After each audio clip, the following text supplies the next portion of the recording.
1800ஆம் வருஷம் நம்ம India British கிட்ட அடிமையாக இருந்த காலத்தில் நம்ம சவுத் இந்தியாவை சேர்ந்த ஒரு வியாபாரி நார்த் இந்தியாவில், அதாவது எம்பி ஸ்டேட்டில் சத்திரப்பூர்னு ஒரு கிராமத்தை நோக்கி இவர் போயிட்டுருக்காரு. அந்த காலத்தில் வியாபாரிங்கெல்லாம் குதிரை வண்டி தான் நிறைய யூஸ் பண்ணுவாங்க. ஒரு குதிரை வண்டியில் தனக்கு வியாபாரத்துக்கான பொருட்கள்லாம் எடுத்துக்கிட்டு சில காசை கொஞ்சம் எடுத்துக்கிட்டு இவர் என்ன பண்ணாருன்னா நைட்டில் வந்து ஒரு நள்ளிரவில் வந்து ஒரு ஒத்தடி பாதையில் போயிட்டுருக்காரு. அப்போல்லாம் இந்த மாதிரி ரோடெலாம் கிடையாதுங்க, ஒத்தடி பாதை தான். போயிட்டு இருக்கும்போது பார்த்தீங்கன்னா ரெண்டு பக்கம் பார்த்தீங்கன்னா காடு. போயிட்டு இருக்கும்போது பார்த்தீங்கன்னா ஒரு டிஃப்ரெண்ட்டான சவுண்டு, ஒரு நரி வந்து ஊழ விடுற மாதிரி ஒரு சவுண்டு. இவர் என்ன பண்ணுறாருன்னா சரி காடுனா நரி இருக்க தானே செய்யும், சரி நரி ஏதோ கற்றுதுன்னு நினச்சிட்டு இவர் போயிட்டுருக்காரு. பார்த்தீங்கன்னா திடீர்னு வேறு டைரக்ஷன்லேருந்து இன்னொரு நரி வந்து கற்றுது. திடீர்னு பார்த்தீங்கன்னா ஒரு 4 நரி வந்து கத்துற மாதிரி ஒரு சவுண்டு. திடீர்னு பார்த்தீங்கன்னா சவுண்டு அப்படியே மல்டிப்ளை ஆகிட்டு பார்த்தீங்கன்னா ஒரே ஒரு சுற்றி பார்த்தீங்கன்னா ஒரு நரி கூட்டம் கத்துற மாதிரி ஒரு சவுண்டு. திடீர்னு அவர் முன்னாடி பார்த்தீங்கன்னா ஒரு 100 பேர் வந்து சரௌண்ட் பண்ணி அப்படியே அவர் வந்து அட்டாக் பண்ணுறாங்க. அப்போ இவர் புரிஞ்சுக்கிறாரு, ஸோ இவர் வந்து ஒரு கொள்ளை கூட்டத்துக்கு தான் மாட்டிட்டாங்க, ஸோ நம்ம பணத்துக்காகவும் பொருளுக்காக தான் இந்த கூட்டம் வந்திருக்குன்றது தெரிஞ்சுக்கிட்டு என்ன பண்ணாருன்னா அப்படியே தன்னை சுதாரிச்சுட்டு என்ன பண்ணாருன்னா அப்படியே ஸ்டக்காயிடுறாரு. ஸோ அந்த கூட்டம் வந்து இவங்கள அப்படியே வந்து பிடிச்சிடுறாங்க. பிடிச்ச உடனே என்ன பண்ணுறாங்கன்னா இவர் கையில் இருக்கிற பொருள் பணம் எல்லாத்தையும் வந்து பறிச்சிடுறாங்க. ஸோ பறித்த உடனே சரி இதோட முடிஞ்சது, நம்மளை வந்து விட்டுருவாங்க, நம்ம வந்து இங்கே எஸ்கேப் ஆகிடலாம் சொல்லிட்டு நினச்ச நேரத்தில் தான் பார்த்தீங்கன்னா அது நடக்கலைங்க. அவங்க வந்து பணத்தை எல்லாம் பறிச்சுட்டு இவர் என்ன பண்ணுறாங்கன்னா அங்கேருந்து அப்படியே வந்து ஒரு வண்டியில் ஏற்றிட்டு இவர் கூப்பிட்டு போகிறாங்க. எங்கே போகிறாங்க, என்ன பண்ண போகிறாங்க ஒன்றுமே புரியல. ஏன்னா தங்கிட்ட இருந்த பணம் பொருள் எல்லாத்தையும் கொடுத்தாச்சு, இந்த உடம்புல இருக்கிற செயின் மோதிரம் எல்லாத்தையும் கூட கொடுத்தாச்சு, எங்கே கூப்பிட்டு போகிறாங்க அப்படின்னு யோசிக்கிற இடத்துல ஒரு பாழந்த காளி கோயிலுங்க. அந்த கோயில்கிட்ட போயிட்டு வண்டி நிற்குது. அந்த கோயிலுக்குள்ளே வந்து இவரை தூக்கிட்டு போகிறாங்க. போயிட்டு ஒரு பெரிய ஒரு காளி சிலை நல்லா பயங்கரமாக நிற்கிறாங்க. அதுக்கு முன்னாடி வந்து இவர் வந்து படுக்க போட்டுறாங்க.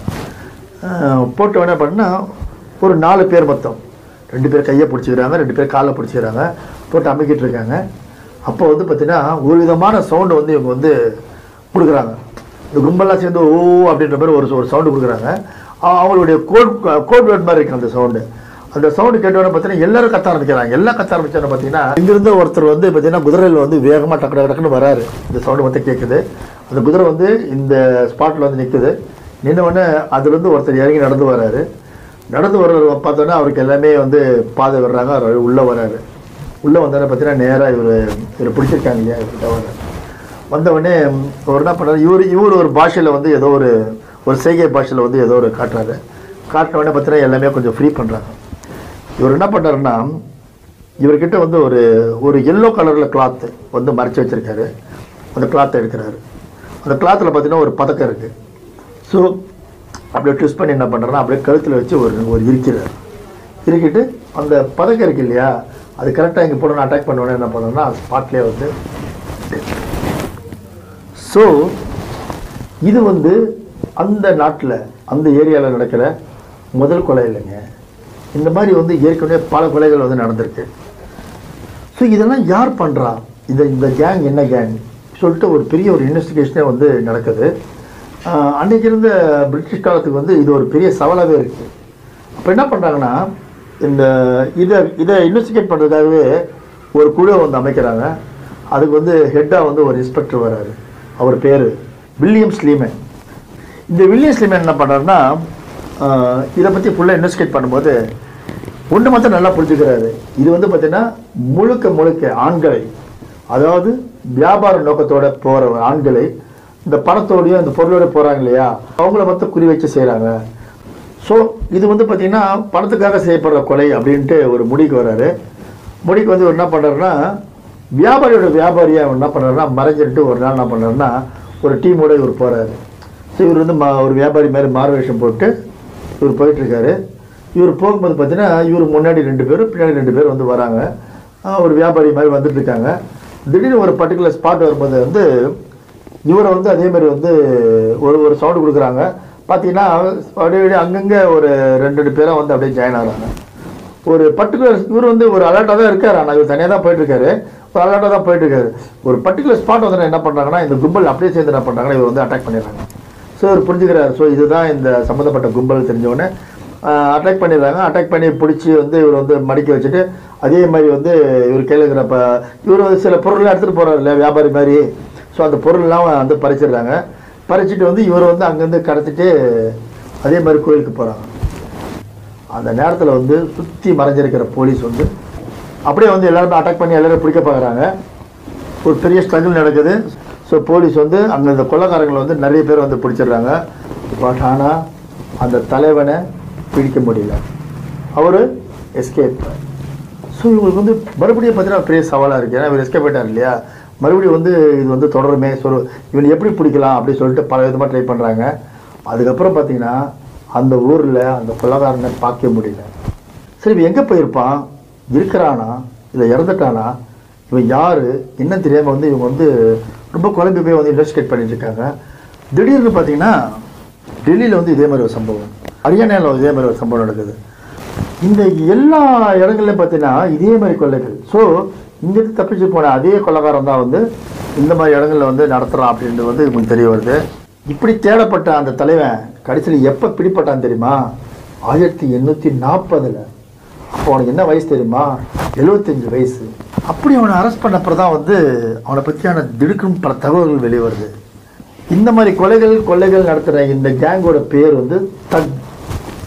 இதில் பார்த்தீங்கன்னா மொத்தம் 200 பேர் இருந்திருக்காங்க. இந்த 200 பேருக்கு வந்து தலைவன் தான் தக் பெஹ்ராம். இந்த தக் பெஹ்ராம் யார் அப்படின்னு பேசிக்கலி பார்த்தாக்கா அவன் ஒரு கூச்ச சுபாவம் உள்ள ஒரு மனிதனுங்க. அவன் யாருக்கிட்டையும் ஈஸியாக பழக மாட்டான், யாருக்கிட்டையும் ஈஸியாக பேச மாட்டான். ஆனால் இவனோட 25 வயசு மூத்த ஜெயத் ஹமீர் அலி அப்படின்ற ஒருத்தன் கூட தான் ஃப்ரெண்ட்ஷிப் வச்சிருக்கான். ஸோ அவர் தான் வந்து இவனோட தலைவன். ஏன்னா அவன் ஏற்கனவே பார்த்தீங்கன்னா இந்த மாதிரி ஒரு கொள்ளை கூட்டத்துக்கு வந்து தலைவனாக இருந்திருக்கான். அவனோட ட்ரைனிங்கில் இவனை வந்து ஒரு கொள்ளை கூட்ட தலைவனாக வந்து உருவாகிறான். ஸோ இவனோட 10வது வயசில் தான் இவனுடைய ஃபர்ஸ்ட் கொலையை செய்கிறான். இது பெரிய ஆச்சரியம் என்ன தெரியுமாங்க, இந்த கொலைக்கான காரணம் என்னன்னு அவனை கேட்டால் அவன் என்ன தம்ம சொல்கிறான், அவன் எல்லா கொலைகளும் அந்த காளி சாமியை பகிர்விக்க தான் நாங்கள் செய்கிறோம் அப்படின்னு சொல்கிறாங்க. இதுதாங்க இந்தியாவிலே செய்யப்பட்ட ஒரு பயங்கரமான தொடர்கொலைன்னு அந்த காலத்தில் பேசிக்கிட்டாங்க. இது தலைவனாக இருந்தால் தெரியுமா இந்த தக் பெஹ்ராம். இவனோட வேலை என்னன்னா எவனை பார்த்தாலும் அவனை வந்து காளிக்கு வந்து பலி கொடுத்துருவான். ஸோ இவனை அரெஸ்ட் பண்ணுறாங்க. இவன் அரெஸ்ட் பண்ணுறப்ப என்ன நம்ம சொல்கிறான், நான் வந்து 126 கொலை தான் செஞ்சுருக்கேன், இன்னொரு 135 கொலை வந்து மற்றவங்க செய்யும்போது கொஞ்சம் உடந்தையாக இருந்திருக்கேன் அப்படின்னு சொல்கிறாங்க. ஆனால் போலீஸ் தரப்பில் என்ன சொல்கிறாங்க தெரியுமா, மொத்தம் 931 கொலைகள் செஞ்சுருக்கான்னு சொல்கிறாங்க. இப்படி கிட்டத்தட்ட 1000 கொலைகிட்ட பண்ண இவனோட 75வது வயசில் தாங்க அவனை அரெஸ்ட் பண்ணுறாங்க. அவனை அரெஸ்ட் பண்ணி தூக்கில் போட்டுறாங்க. அவன் இறந்த அப்புறம் 10 வருஷம் கழிச்சு தான் இந்த போலீஸ்க்கே வந்து பார்த்தீங்கன்னா அவனை பற்றியான ஒரு திடுக்கிடும் தகவல்லாம் வந்து தெரிய வருதுங்க. அதாவது இவனுடைய கொலை கூட்டத்தோட பேர் வந்து தக். இந்த கூட்டத்தில் மொத்தம் 200 பேர் இருந்திருக்காங்க. இந்த 200 பேர் பார்த்தீங்கன்னா தனக்குள்ளே வந்து கம்யூனிகேட் பண்ணிக்கிற அந்த மொழி இருக்கு இல்லையா, அது வந்து பார்த்தீங்கன்னா இந்த பேச்சு மொழி இல்லைங்க, இது வந்து பார்த்தீங்கன்னா ஒரு செய்கை மொழி. அது பேர் பார்த்தீங்கன்னா ரமோஷி. அதே மாதிரி இவங்க வந்து கொள்ளையடிக்கும் போது அந்த இரவு நேரங்கள் வந்து இவங்க ஒரு ஓசையை வந்து இவங்க வந்து ஃபாலோ பண்ணாங்க. அதாவது இந்த குள்ளநரியோடைய ஓசை இருக்கு இல்லையா, அந்த ஊழையோட ஓசை இருக்கு இல்லையா, இதை வந்து இவங்க ஃபாலோ பண்ணாங்க. ஸோ இதெல்லாம் வந்து இவங்க ஒரு கோட் வேர்ட்ஸாகவே வந்து யூஸ் பண்ணிட்டு இருந்தாங்க. இதெல்லாம் யூஸ் பண்ணி தான் இவங்க இந்த கொள்ளைகளையும் இந்த ஆயிரக்கணக்கான கொலைகளையும் இவங்க வந்து ஈஸியாக செஞ்சுருக்காங்க. இந்த கொலைசி அவன் யூஸ் பண்ண தெரியுமா, அந்த மஞ்சள் கச்சிப்பு ப்ளஸ் அந்த நடுவில் அந்த பதக்கம், இது வந்து இன்னும் கூட வட இந்தியாவில் ஒரு மியூசியத்தில் இன்னும் பத்திரமா வச்சுருக்காங்க. 1000 கொலைகள் அந்த கச்சிப்பு வச்சு தான் அவன் செஞ்சுருக்கான். இப்படியும் நம்ம இந்தியாவில் வாழ்ந்துருக்காங்க பாருங்க. இதுக்கு முன்னாடிலாம் இந்த மாதிரி கதைகள்லாம் நம்ம அமெரிக்காலேயும் லண்டனில் தான் கேள்விப்பட்டிருக்கோம். ஆனால் நம்ம இந்தியாவிலையும் இந்த மாதிரி ஒருத்தர் வாழ்ந்துருக்கான்னு கேட்கும்போது நமக்கே ரொம்ப பயமாக இருக்குங்க. ஓகே ஃப்ரெண்ட்ஸ், மீண்டும் ஒரு குற்றப்பின்னணி நடந்த நிகழ்ச்சியில் உங்களை சந்திக்கும் வரை உங்களிடமிருந்து விடைபெறுவது சுரேஷ் லக்கி.